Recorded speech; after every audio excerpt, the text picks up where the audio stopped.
Hey, you guys, welcome to today's live. I hope you're having a wonderful day. I heard an expression just recently, Thursday is the new Friday. I kind of love that. So let's talk about estrogen dominance today. In fact, we changed our editorial calendar to talk about estrogen dominance for one more week, just because there's been so much interest and so many questions and so much confusion around estrogen dominance. And so I really want to spend more time on it. And hopefully this is going to help you even more to get clarity. So hello from Canada. So for those of you who are here for estrogen dominance, let's keep the conversation focused on estrogen dominance and stop posting your questions. I want to talk about types of estrogen dominance today, the different symptoms, the different diagnostic tools, and depending on which type of estrogen dominance you have, the treatment is going to be different, right? The approach is going to be different. So Hashimoto girl is asking about DIM and calcium D-glucarate. Just hang in there, and I'm going to cover this very shortly. Thank you, and great question. All right, so let's talk about, let me just kind of set the stage first. Estrogen dominance is hugely personal to me. I've been struggling with it for as far as I remember, even as a young girl, lying on the floor, being in pain from period pains, and then later skipping school and skipping work later. That was just like a standard for me, if you will. What I discovered later, as I was finding, things like lumps on my breast and always had a lot of fibrocystic breasts, was very painful, even though I'm very flat chested. If I had big boobs, I probably would have been in a lot more pain and would have been a lot more debilitating. But for those of you if you've ever found a lump on your breast, you know how super scary that is. So that's where, that was a big part of a big reason what propelled me towards doing this work. But what really got me to commit to doing work on estrogen dominance was the realization that when I had my genetic testing done, it turned out that I'm a very slow estrogen metabolizer. I have something called slow COMT, C-O-M-T, COMT gene, which makes me a very slow estrogen metabolizer. And that explains a lot of things. One is why I get estrogen dominance so quickly. Like I'll go to Italy or Spain and have like wine and coffee and, maybe a little bit more sugar than usual. And I would have like the worst period the following month, and I'll have lumps on my breast and I'll feel terrible, right? And put on weight like all around, goes in my hips and thighs, and in spite of being super active and exercising. And so the genetic testing created a lot more understanding and forgiveness towards myself, and also realization that a lot of my family members, women on both sides of my family, have passed away from estrogenic cancer. So I have aunts who passed away from ovarian cancer, from uterine cancer, distant aunts with breast cancer. And so I decided I don't want to be a statistic. And this is the reason why I've committed to doing a lot of work on estrogen dominance. So with that, there's a book I wrote called Overcoming Estrogen Dominance. And we're doing a giveaway, you guys, today for the book. So the condition is for you to tag someone who you care about, another woman who you think is going to benefit from this book, and we'll send you a copy of this book to you. Also, do mention when you're tagging that person, why do you think they will benefit from you? Just like a short snippet. And maybe don't talk about their medical conditions, because not everybody wants the whole world to know, like, for example, that they're having heavy periods. But so you just use your judgment on this. But the point is that you're going to get the book. You can either keep the book or you can gift it to someone. But anyway, I hope this is going to help you. In fact, for those of you who, not everybody's going to win the book, but one of the big questions that we get for the past week, as we started talking about estrogen dominance again, was how do I get started, right? And is there an English version? Can you see the title? It is an English version. If there is, how do you get started with estrogen dominance, right? And the answer is right here. This is your starting point. Because I do believe, as much as, we are a supplement making company, it's probably bad for my business to say that there's actually other things that are more important than supplements, but I will say it anyway. And nutrition is going to be your foundation. Without solid foundation, solid nutrition, just popping a lot of supplements, buying a lot of supplements from us, from anyone else, is not going to help you. And my biggest goal in life and mission is to help you feel better. And for you guys, for those of you who write to us and say, because of your program or because of your book or because of your recipes, this has changed my life. And that's the kind of stuff that we live for. So if you're just not sure, your foundation is right here. And there's chapters on what to do for fibroids, for polycystic ovarian thing, for PMS, for heavy periods, for absent periods, for hot flashes, for menopause. Like all these protocols are right here. It's also a cookbook. So it's some of it is theory. And then the second part of the book goes into actual recipes. You can see these beautiful recipes, and it's got meal plans here as well. You can get that on Amazon. And for those of you who are overseas, you can go to overcomingestrogendominance.com. It's just the title of the book. And you can then get it shipped to your country. It is going to be expensive, but we are just passing on the shipping cost to you. We are not marking anything up. It is what it is. However, I believe that even if you're paying $20, $30 shipping, something that can change your life and save you hundreds, if not thousands of dollars in medical bills, I still think this is worth it, but that's your choice. So let's see. Let's take a look at estrogen dominance and the different types of estrogen dominance. Why do we want to talk about this? And there's not enough conversation about it. A lot of times practitioners talk about, somebody's got estrogen dominance and take DIM, right? That's the first thing, take DIM. And a lot of actually, even functional practitioners who are not familiar with this hormonal imbalance will say DIM is going to be like the first go-to method. And I don't really agree with it. Number one is that you don't know what type of estrogen dominance you have. And DIM is probably not going to help all the way. So DIM is going to help with one of the types of estrogen dominance, but not the other. So let's break this down a little bit more. So what is type 1 estrogen dominance? And if you have seen our email today, yesterday, I talked about it in great detail. And so type 1 estrogen dominance is when you break down, when your ratio of progesterone to estradiol, which is one of type of the estrogens, is unfavorable, meaning like you're underproducing, you're deficient on progesterone, you're too low on progesterone, but you have too much of estradiol. Estradiol is the most prevalent estrogen. That we have different types of estrogens: estrone, estradiol, estriol. Estradiol is most prevalent, but it's also most aggressive. Progesterone, and potentially most problematic estrogen, and it needs to be opposed by progesterone. So this is the reason why this type of estrogen dominance is important to understand that that's the type you have, because the way you're correcting it is by adding progesterone, correcting it with progesterone, or boosting your progesterone levels, your own body's ability of producing progesterone. How can you do that? Number one is you can do that through chasteberry, which is a wonderful progesterone generating, progesterone supporting herb that you can take, and you can take it in form of tinctures. You can take it in form of supplements, ground up, dried herb. We sell, by the way, chasteberry at our store. As wonderful chasteberry from India. And the second one is, not everybody does do well with chasteberry. Just to let you know, I don't do well with chasteberry.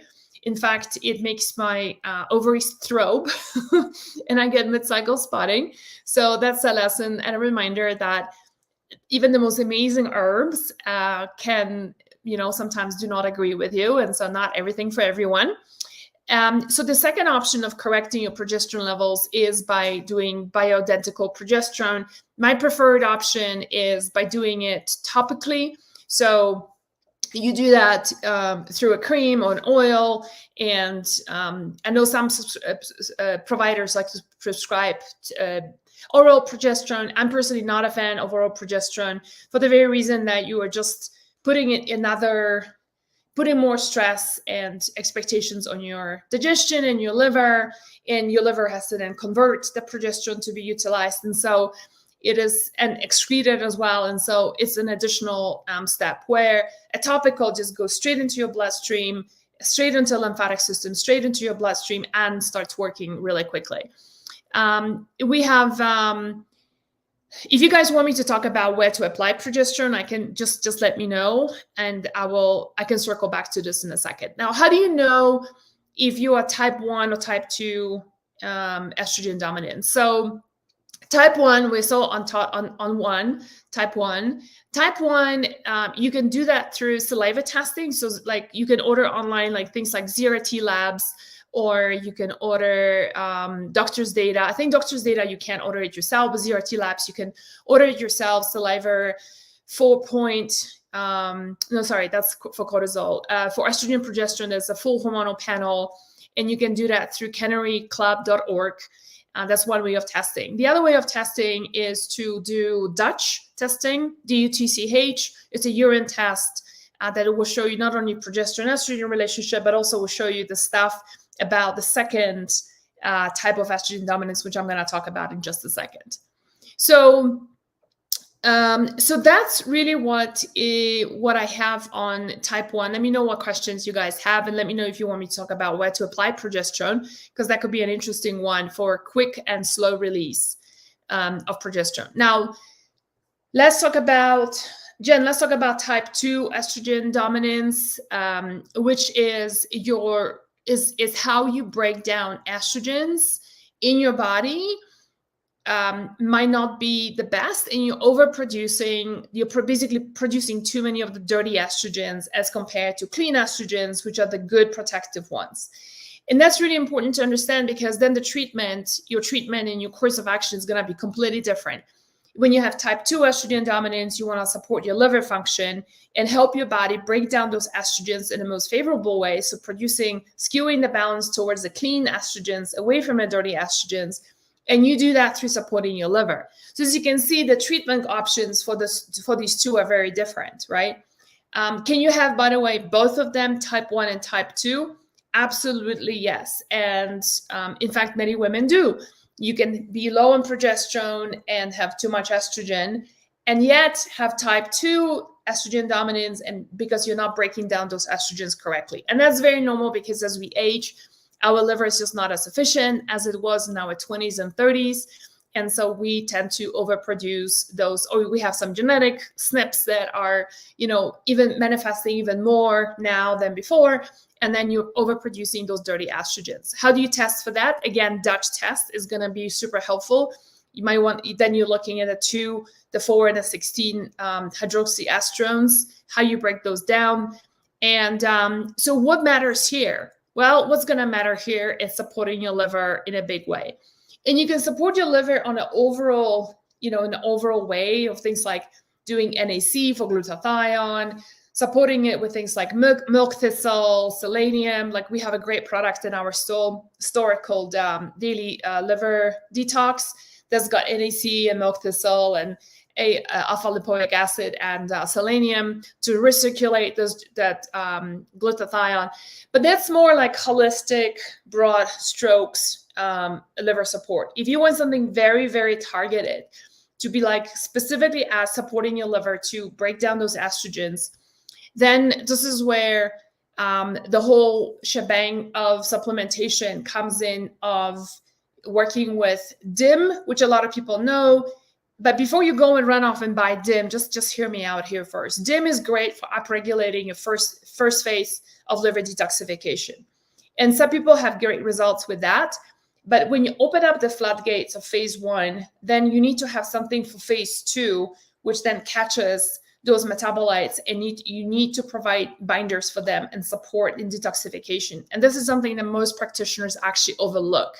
So maybe some of you here who are listening have experienced this, where you have had, you were put on DIM, or you took DIM because you saw it online as the estrogen buster, and not your fault, right? You just took it hoping for the best, and you felt maybe nothing, or you felt better at first and then you didn't feel so great, or maybe it just actually made you feel worse right out of the gates. And that's nothing unusual. And the reason why that happens is because, like I said, you just open up the gates of liver phase 1 detoxification, and you have nothing to support the phase 2.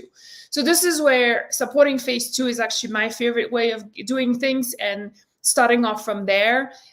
We got a lot of emails from last night saying, you got your order wrong. You say that because it's dim, and then the other supplements, you need to follow that sequence. Actually, the sequence is the opposite. So the email is correct. It's just maybe I didn't explain it fully. So what you want to do is actually want to support the liver phase 2 detoxification first. And the way you do that is through sulforaphane, so a broccoli extract.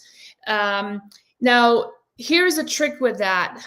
Unfortunately, so the magical compound that's required there that's going to help with that detoxification and breakdown is called sulforaphane, and that is found in broccoli extracts. Problem with that, what we have found through research is, unfortunately, broccoli extract or broccoli sprouts and seeds can contain very high amounts of sulforaphane or can contain very little sulforaphane. You don't really know until you test it in the lab.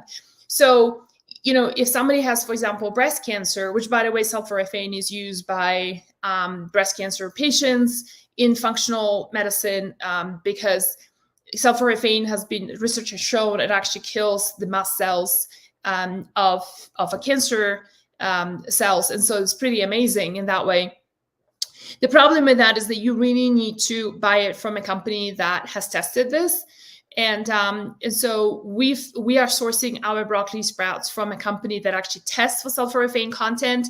And like I said, that it can vary. Like, we have charts that show it can vary from that little to that much. And so we obviously source the ones that are higher in sulforaphane to make sure that that's really high in it. It's actually not sulforaphane. I correct myself. It's glucoraphanate, which is the original compound. Then it needs to be converted to sulforaphane in your digestion, in the presence of chewing, in the presence of stomach acid, and also in the presence of vitamin C and an enzyme all of that is packed into our product, which is called Broco Power. So if you have a favorite supplement company, that's great, support them, but just make sure that it contains vitamin C, it contains the enzyme called marinate,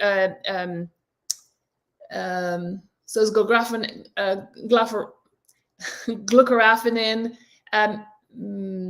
Jen, can you help me out with the enzyme? Can you just look it up quickly on our website and just message me? It starts with an M. I just forgot the name of the enzyme.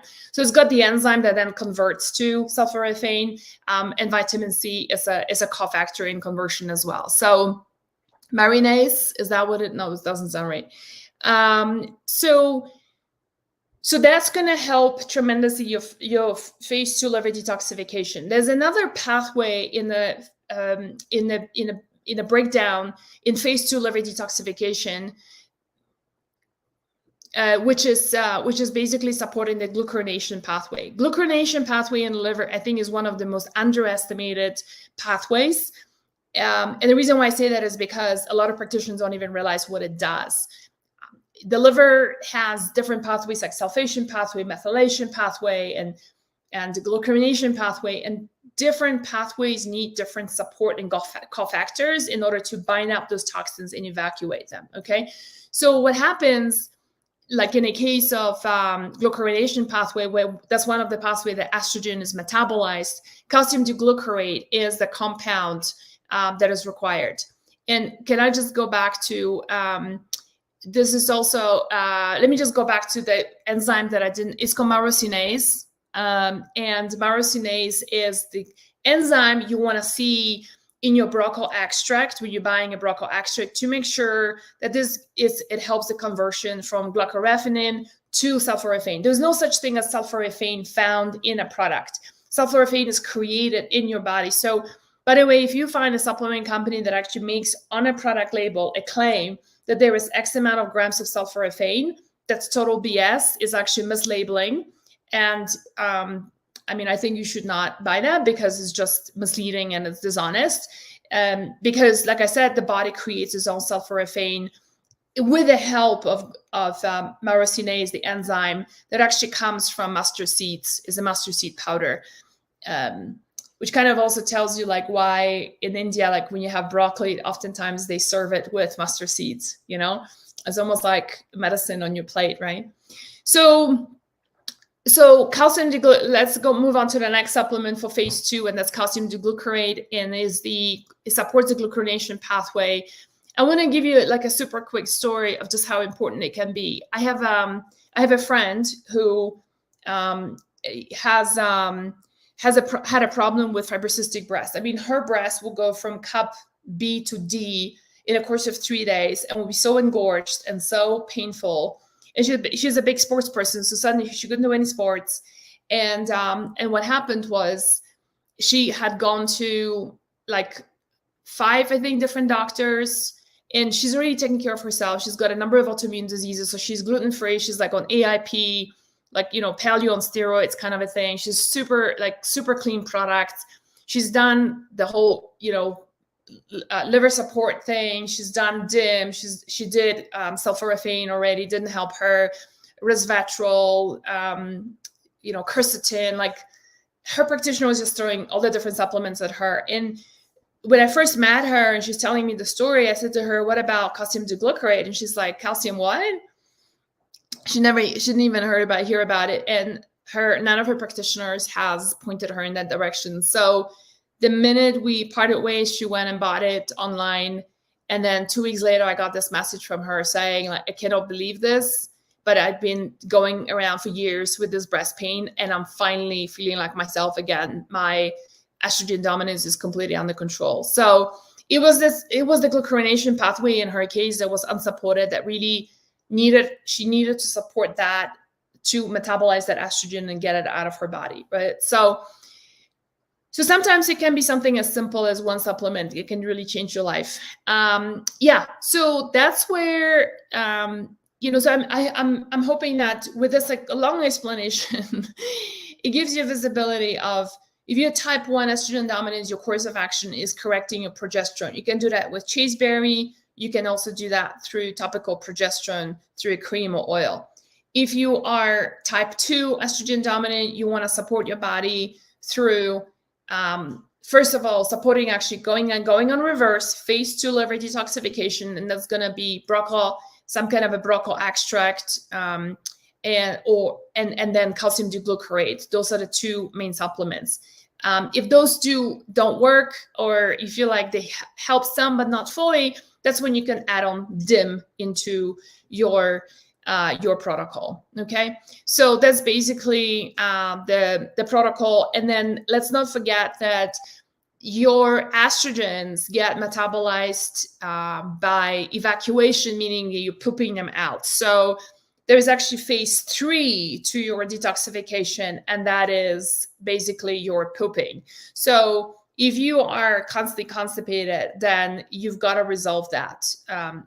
Figure out what it is. Is it food sensitivities? Is it, is it low magnesium that you're on? Is it, so when I say food sensitivities, like dairy is very constipating for some people.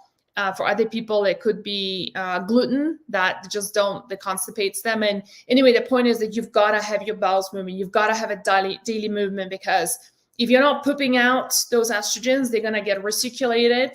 And all these supplements that I'm talking about is only going to be pretty ineffective if the body is flooded with so much estrogen, metabolized estrogens, dirty estrogens that it has to deal with.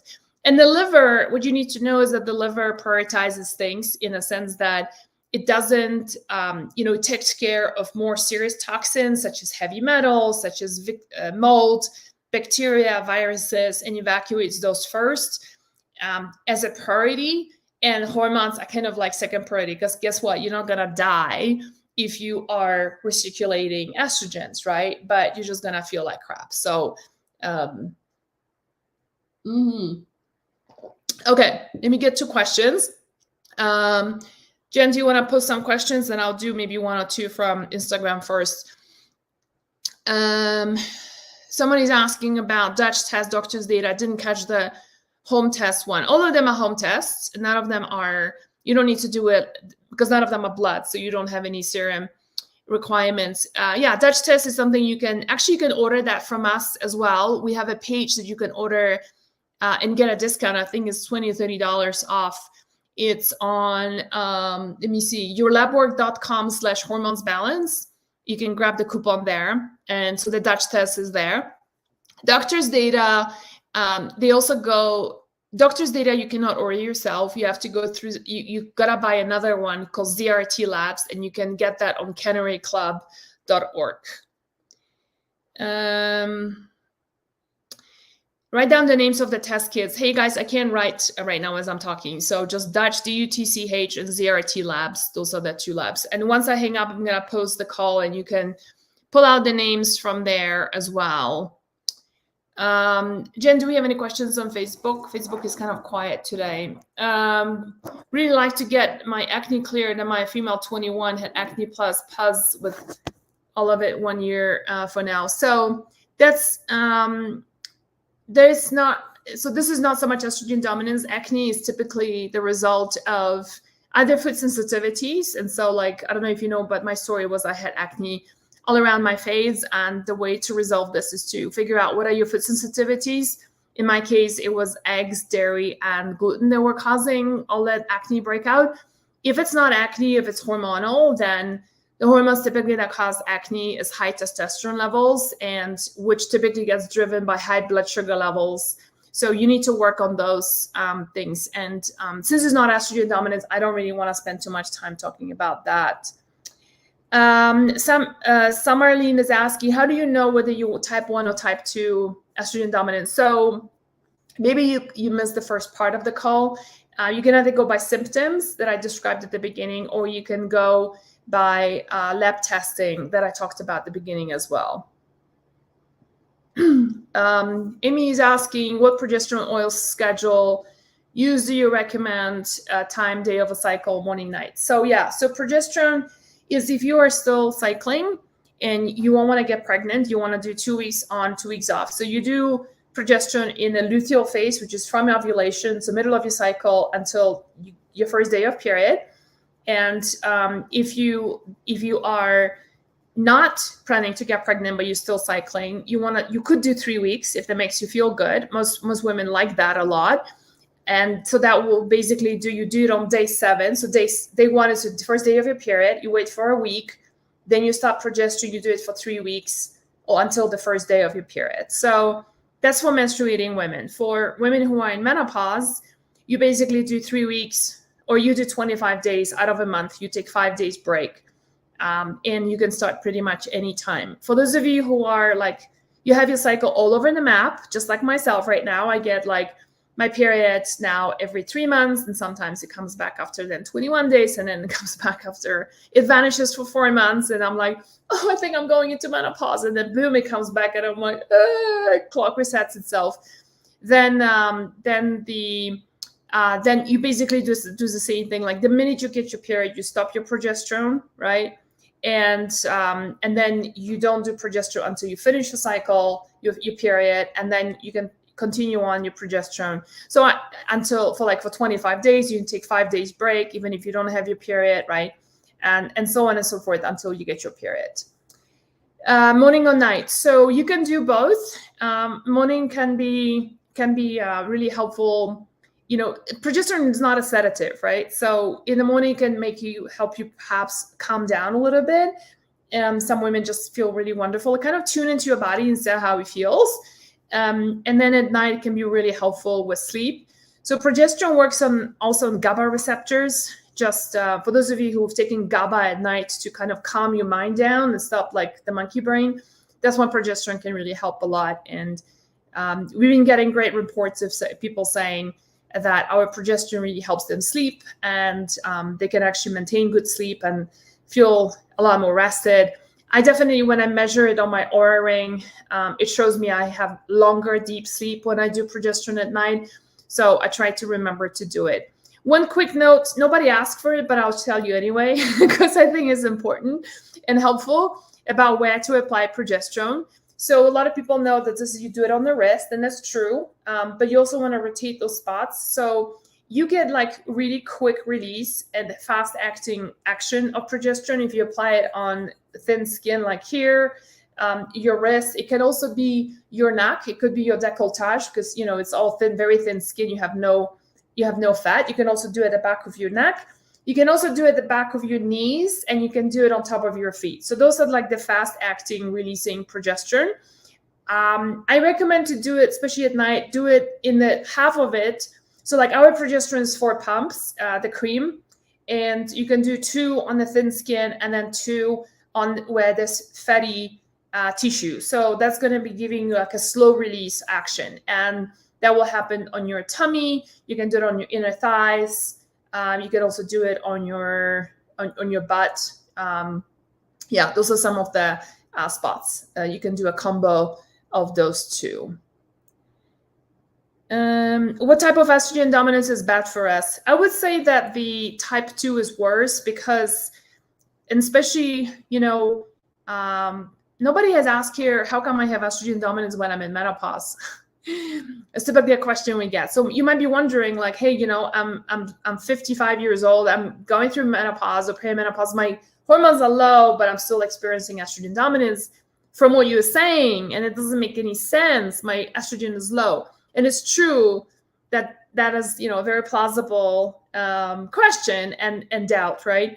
But the reason why that happens is because you are, even though your estrogen is low and is dropping, whatever estrogen you have, the way it's broken down to the dirty and clean estrogens is just not great. You're producing too much dirty estrogen, even though you're low on estrogen. However little estrogen you have, that estrogen still gets broken up, right? So why is that more dangerous? Because that's the type of estrogen dominance that causes DNA damage that in the long term leads to breast cancers and all these other estrogenic cancers. So good question. This is the estrogen I'll be really careful of, especially menopause and perimenopause. For those of you who are coming in late, we're giving away my book, Overcoming Estrogen Dominance. And for those of you who want it, all you have to do is just tag someone, another woman in your life who you think this book is going to help, preferably a woman who is struggling with estrogen dominance based on the symptoms, and tell her why do you think this book is going to help her, just like in very, very briefly. And then we're going to be selecting winners to give the book away. Jen is going to reach out to you and get your mailing address, and then we can send you the book. Okay. Are receding gums estrogen dominance? No, they are a sign of they could be a symptom of low estrogen, actually, and it's a perimenopause issue. If you, Birgit, if you go to our website, hormonesbalance.com, on the homepage, there is a link to perimenopause quiz, and see how symptomatic are you with perimenopause. It was such an eye-opening experience to work on the perimenopause quiz, because it was like so many symptoms I just did not know about, but I always heard a lot of my colleagues and friends experiencing them, and I was just like not connecting the dots. That was because of dropping progesterone and estrogen levels. And so some of the interesting symptoms of perimenopause and low estrogen are receding gums, your teeth breaking, like you chomp down on a bone of chicken, and you're like, oh my God, I think my tooth just broke. Can't believe it. Suddenly you get UTI, and you're like, I've been with the same guy for the past 10 years. Like, why do I suddenly have a UTI? Like women sometimes get UTI when they have a new sex partner and you're having a lot of crazy sex and new bacteria from the guy, right? But no, it's like same partner. Why do I suddenly have UTI? Bacterial changes down there, incontinence, jolts. Like I used to get a jolt from the back of my ear to like back of my neck. And I was like, oh my God, am I going to get a stroke? And so it's really quite fascinating, the symptoms that can happen, and we just don't connect the dots. BV, so bacterial vaginitis, can also be due to dropping estrogen levels, and it's like everything changes down there. Receding gums happen because of the bacterial flora, not just down there, but even low estrogen levels also causes microbial changes in the mouth. And this is the reason why we start having all these the changes in the gums, where suddenly the bacteria are having a field time because estrogen is not there to manage things. So Liz is asking, what about adenomyosis and bloatedness? So anything to do with like fibroids and growth and polyps is estrogen dominance as well. And that will be most likely is going to be type 2 estrogen dominance. Can we do progesterone in a whole cycle while ovulating? No. So it's recommended not to, unless it makes you feel really good.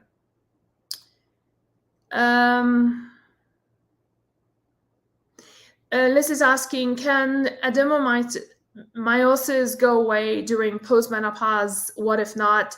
Is it because of estrogen dominance too? Yeah. So typically, women's adenomyosis improves as we go into menopause, not surprisingly, because we are producing less estrogen. However, some women, like, it's still bothering them, right? And why does it happen? Because there's still the way you're breaking down those estrogens to dirty estrogens matters and is unfavorable. So correcting them is going to make a huge difference. Do you have any favorite progesterone brands and labs? Pastek is asking. So, I'm biased and we love our brand. I personally only use our brand, Wellena. If you go to Wellena store, we have, it's in our bio link, our store link. And by the way, you guys, all the products I'm talking about today, we have them in our store, even Chaseberry.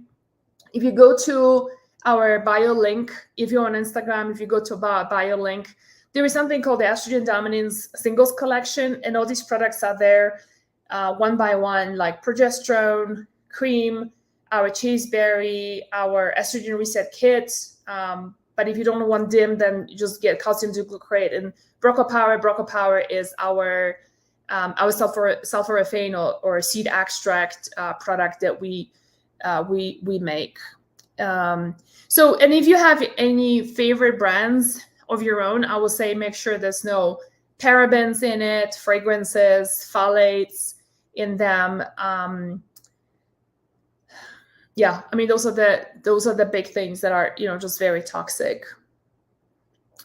The Hashimoto's girl says, because I love having nonstop progesterone, but it blocks my cycle. I'm not sure what you mean by that. If you have high blood pressure, can you take progesterone? Yes. It's not contraindicated at all.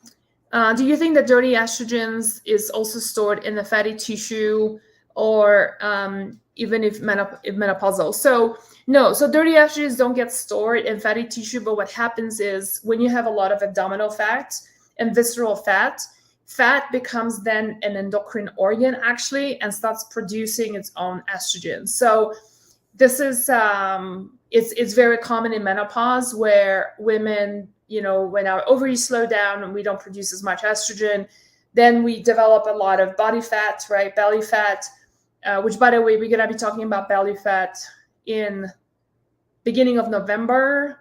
Hopefully that's going to help a lot and help for those of you who are struggling with belly fat, because really belly fat is all about blood sugar balance and resynthesizing your blood sugar receptors. And so there's different ways of doing that. We're going to have to be talking about fasting, diet changes, supplements that really upregulate all of that. But you're right that so belly fat then starts producing estrogens. So reducing your belly fat is going to help you. It might help with estrogen dominance as well. Because think about it this way, right?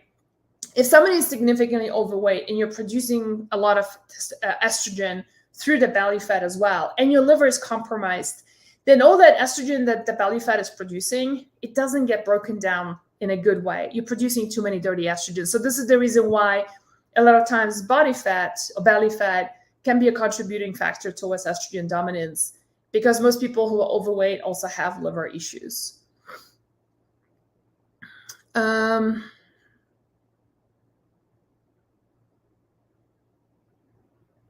So someone is asking, what do I do if I'm progesterone intolerant and I'm estrogen dominant? So it depends. Again, the first question is, what kind of estrogen dominance do you have, right? Is it type 1 or type 2 that you need to address?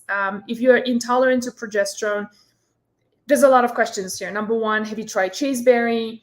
Number two is that, have you tried different progesterones? And is it, when you say progesterone, is it synthetic progesterone like Premarin, or are you doing bioidentical ones? Are you doing oils or creams, or are you doing it orally? So there's a lot of questions I have, and not all progesterone is the same. So you've got to just experiment and see what works for you.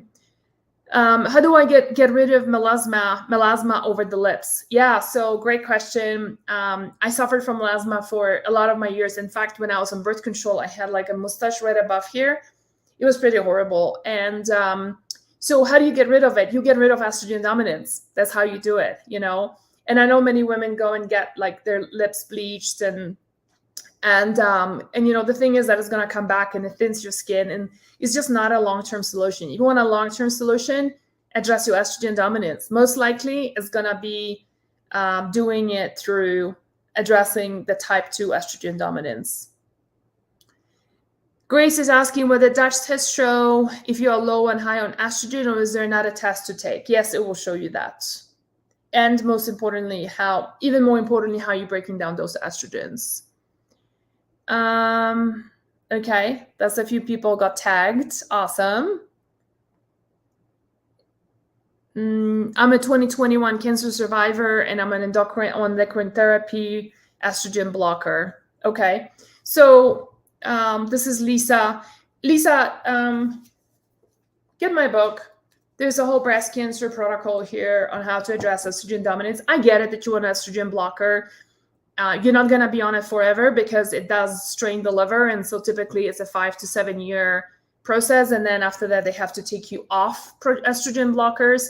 But then the question becomes then what do you do, right? And, you know, and it's like a Western medicine approach. It's like, just block the dirty estrogen. Why don't go to the source and ask the question, why is this person producing those dirty estrogens, metabolizing these estrogens in an unfavorable way in the first place? Right. So this is where we come in with the functional nutrition stuff, is looking at like, okay, support your liver. In the book, I also cover a lot on digestion, you guys. Your gut health and microbiome is also going to be where your estrogens get metabolized. So it's not just, you know, gut health is good for your immune system, or gut health or gut microbiome is great to lose weight. Is so much more than that, including is actually now we're discovering it's actually an endocrine system as well that participates in breaking down those estrogens. So Lisa, I suggest get the book, and so you never have to fear for the cancer to come back. Can losing belly fat cause hormonal cancers? No, it's the opposite, like what I explained earlier. Postmenopausal, can I take your progesterone every day? Yes, you can, but we suggest to take a break for 5 days and then go back to it. And we have a cream and oil, so you can choose whatever form is right for you. So the person who says she's sensitive to progesterone, I would suggest to try chasteberry. I'm on letrozole and gain weight. What would you suggest? Anything to try to lose belly fat that I gained recently? So, you know, we actually have, Jen, do we have an article about belly fat? Do you remember?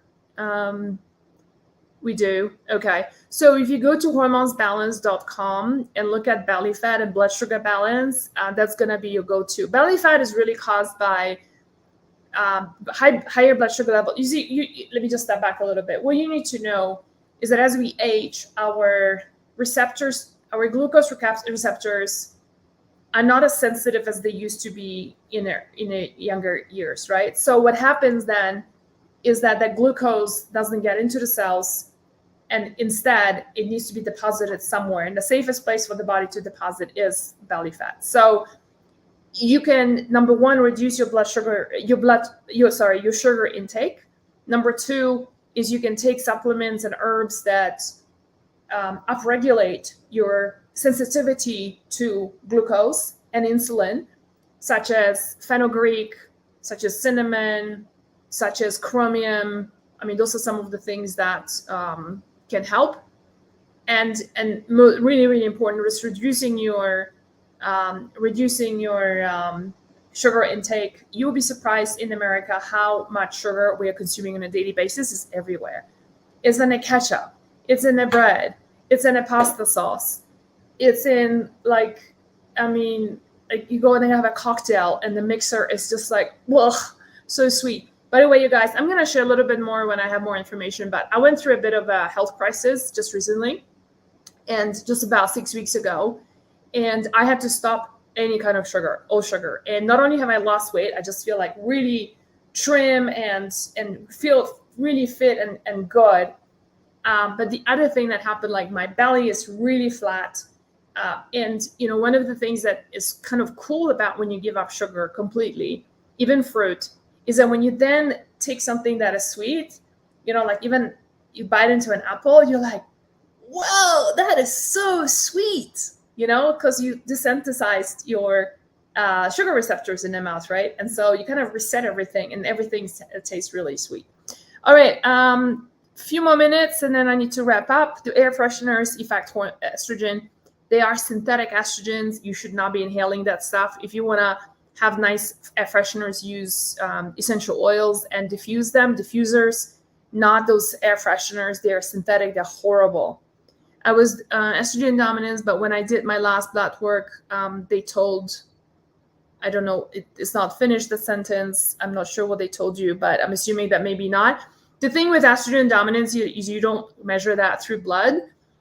Blood is great for like peptide hormones, so like thyroid, blood sugar, so glucose, for insulin, for FSH, for LH. Those are great for blood. For steroid hormones, you always want to do either saliva or urine. So blood is not an indicator of your health, and you also want to do tune into your symptoms. So, when I was in private practice, there was a lot of women who walk in and say, my doc says like my hormones are looking great, right? And they show me all their blood work and the estrogen looks in range, the progesterone looks in range, and this person is like having, 12 days of period, like heavy bleeding, right? She's got history of fibroids. She's got fibrocystic breasts, like all screaming estrogen dominance. And then back in the day, there was no Dutch test. So back in the day, I used to use saliva testing. And then she'll do saliva testing and it's like screaming estrogen dominance, low progesterone, very unfavorable estrogens, right? So how you test really makes a big difference. Okay, one more question. I've been estrogen dominant for many years, but my last blood work showed that my estrogen dominance dropped because I am probably getting in menopause. I've been taking DIM and progesterone. Do I keep taking them? Yeah, if it makes you feel good, yes. But I would also accept, like I said, I would also support your phase 2 liver detoxification, because when you're taking DIM, you're opening up the floodgates in the first gateway, in the first pathway, the first phase rather, and then the second phase is not unsupported, so you want something to support that. And that's where, like in our store, we call it Broca Power, and calcium D-glucarate can really be really helpful. Is soy safe for estrogen dominance? It can be if it's organic, like in a form of tempeh, like full, like whole food soy. If it's processed soy, such as soy milk, all the tofu processed soy, that stuff is complete rubbish. And what happened is soy is highly phytoestrogenic. So there's a confusion there, right? Going like, oh, if I have estrogen dominance, I should not touch anything. For that matter, flaxseed is really high in phytoestrogens, right? So you might be go like, how, if you guys are following me on Instagram, I had like this dirty estrogens detoxification smoothie on, and there was like a really simple recipe, I just showed what I put in that smoothie. And so, some people came on and say like, how does that clear estrogens when it's got phytoestrogens in it? It's like flaxseed, right? So this stuff is not like black and white. Flaxseed is phytoestrogenic, but remember, you need estrogens to function well. What flaxseed does is far more complex and sophisticated as a food. It can bump up your naturally bump up your estrogen levels, like the good estrogens, but it also has this ability to block receptors for dirty estrogens from coming through. It's such an amazing food. Soy doesn't really do that. Soy just bumps up your estrogen levels. So if you are metabolizing estrogen correctly and your liver is functioning great, nothing wrong with soy. In fact, a lot of people take soy as a supplement for hot flashes when their estrogen is really low, and it really helps them a lot. So it's just a matter of understanding food a little bit more in that way. Anyway, hey, you guys, I gotta go. I hope this is all helpful. The type 1, type 2, and so if I was to do a recap, especially for those of you who are coming late, by the way, before I forget, we're giving this book away. if you, and then let's do that until Sunday, Jen. So on Monday, if you can pop on. So if you're doing this watching this on replay, we're just giving you a chance of tagging someone who you think this is going to help, who's suffering from estrogen dominance. So it's like these fibrocystic breasts and miscarriages and fibroids, and she's lost her uterus because of fibroids, and she's got a history of breast cancer and ovarian cancer, family history of uterine cancers, right? Tag her, and you stand a chance of winning the book. We're going to send you the book, or you can give that book to your friend. And we have recipes at the back as well, and meal plans. And the first half of the book is just protocols on, like, if you have fibroids, what do you do? If you have heavy periods, what do you do? If you have, let's see, what else we have? Thyroid nodules, what do you do? If you have hot flashes, what do you do? If you have fibrocystic breasts, what do you do, right? And so on and so forth. So it's a pretty cool book, if I may say so, even though I wrote it. So that's that. And then just to wrap it up, Phase 1 type 1 estrogen dominance is all about estrogen progesterone. You need to correct progesterone. If you want to support us, and which we will be eternally thankful for, we do have wonderful, beautiful, clean progesterone with like very gentle preservatives, no phthalates, no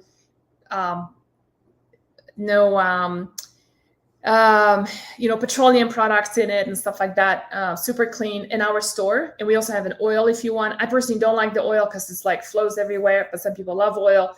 I love the cream. And then you have type 2 estrogen dominance. It means you're breaking down those estrogens in unfavorable ways. That way you have to support the liver. You can do that through DIM, but more importantly through calcium D-glucarate. You can do that through sulforaphane, some kind of a broccoli extract. We have a product called Broco Power that does that. And what else? And then, and so for those of you who want to have like a more holistic liver support, then the daily liver support is daily liver detox. It's a nice product we have with NAC, which converts to glutathione. Then the selenium and LAL, alpha lipoic acid, recycle the glutathione. And then there is also milk thistle in it, which is a revered herb to support the liver. So I hope this is helpful today. I feel like Thursday is the new Friday, so I'm kind of getting ready for the weekends. And I hope you do something really nourishing, something along the lines for wonderful self-care for yourself this weekend. And that's going to be something that your body's going to probably thank you for. Thank you for being here. Thank you for your questions. I'm so glad you were really involved in your own health and really vested in it and curious. And so just, that's what matters. Stay curious. And that's going to be one of your healing tools. All right. Thanks, everyone. And I'll see you soon. Bye-bye.